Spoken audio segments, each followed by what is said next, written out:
vous salue dans le précieux et puissant nom de notre Seigneur Jésus. Je dis un grand bonjour à la famille Foursquare Côte d'Ivoire. Je suis le révérend Wagaïcha, pasteur principal de l'église Foursquare des Trois-Rouges. Et au niveau national, j'ai la responsabilité de la formation, c'est-à-dire la force, qui voudrait dire force opérationnelle de renforcement de capacité et d'édification. Nous sommes à notre programme de 21 jours de jeûne que l'Église internationale Foursquare décrète chaque année. Et j'ai la responsabilité de parler de la louange et de l'adoration qui se situe au 4e jour de notre programme pour ce jeûne. Je voudrais profiter de cette occasion pour souhaiter une bonne et heureuse année 2025 à chaque famille, à chaque chrétien et à toute l'église Foursquare Côte d'Ivoire. Parlant de la louange et de l'adoration, notre verset d'appui se situe dans 1 Thessaloniciens chapitre 5, versets 16 à 19.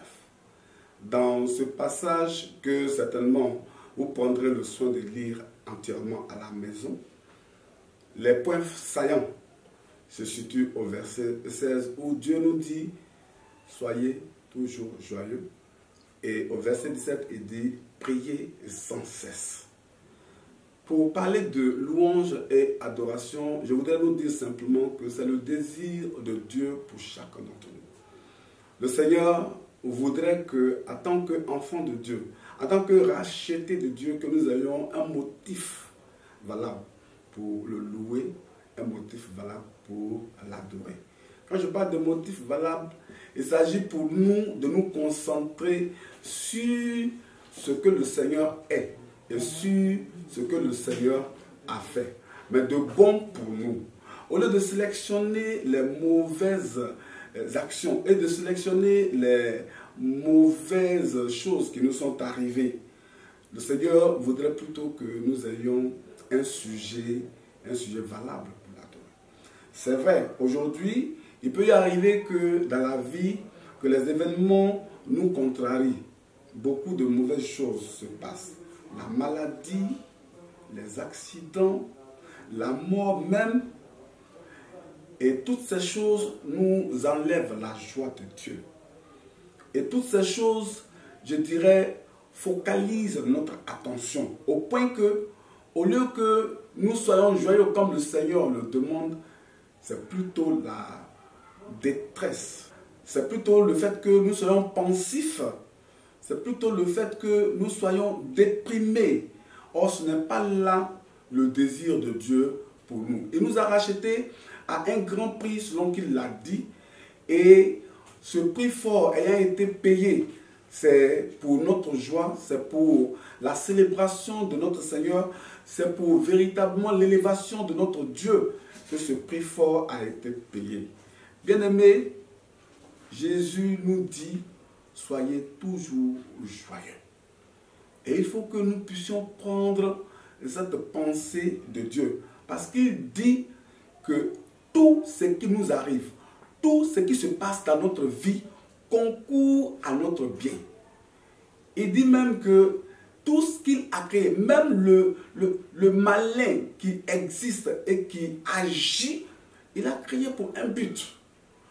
Mais tout ce qui se passe dans notre vie, nous devons voir en cela. Nous devons voir en cela la manifestation de la droite de notre Dieu. Sachons tout simplement que rien ne nous arrive dans notre vie et que le Seigneur ne sache pas. Tout ce qui se passe, en bien, selon nous, comme en mal, le Seigneur le sait et le Seigneur le permet. Voyez, Job a tout perdu. Il a perdu ses enfants et il a perdu ses biens. Mais sachez tout simplement que la Bible nous dit que quand le diable devait agir dans la vie de Job, il a eu la permission de notre Dieu. Et c'est avec la permission de Dieu que Job a subi tout ce qu'il a subi comme aléa. C'est avec la permission de Dieu que le diable a pu mettre sa main sur la vie de Job, toucher à ses enfants, toucher à ses biens, toucher à sa santé. Et heureusement, Job, comprenant la pensée de Dieu, la Bible dit, dans toutes ces choses, il n'a point eu à rechigner. Il a au contraire dit que tout cela m'est venu de Dieu et que si cela m'est enlevé aujourd'hui, gloire soit rendue au Seigneur. Sa joie n'a pas été touchée. Sa joie n'a pas été effritée au point que finalement l'ennemi a reculé. Et la Bible dit que Job a été récompensé, mais je dirais au double de ce qu'il avait perdu. Bien-aimé dans le Seigneur, je voudrais véritablement m'appuyer sur ces paroles pour nous dire que Dieu nous connaît. Dieu sait tout ce qui nous entoure. Dieu sait tout ce qui nous arrive. Et malgré cela, ce qu'il nous conseille, c'est d'être toujours joyeux.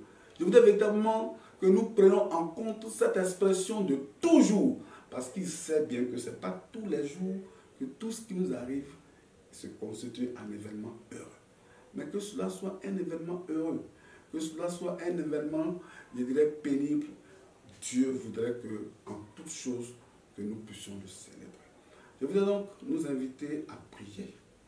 Pour toi qui as été dans la faiblesse, dans les événements que tu as traversés, nous allons prier ensemble le Seigneur pour dire merci à Dieu. Merci à Dieu pour tout ce qui nous est arrivé. Merci à Dieu pour la maladie.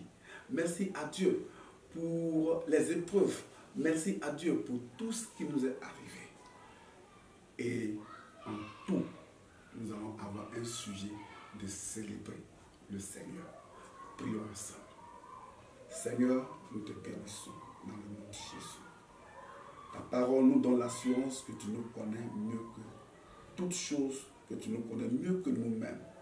Et dans tout ce qui nous arrive, dans tout ce que nous traversons, dans tout ce qui se passe dans notre vie, nous devons avoir les regards tournés vers toi. Et nous devons savoir qu'en toutes choses, rien ne nous arrive que tu n'aies permis. Rien ne nous arrive que tu n'aies su. Et pour cela, simplement, nous devons te rendre gloire. Parce que tout ce qui nous arrive n'est pas pour notre perte, mais c'est pour ta gloire. Sois béni, Dieu Tout-Puissant. Sois béni, Seigneur des Seigneurs. Toi qui mets sur nos lèvres des paroles de célébration, des paroles de louange, des paroles d'adoration pour la seule gloire de ton nom. Merci pour nos vies. Au nom de Jésus. Amen.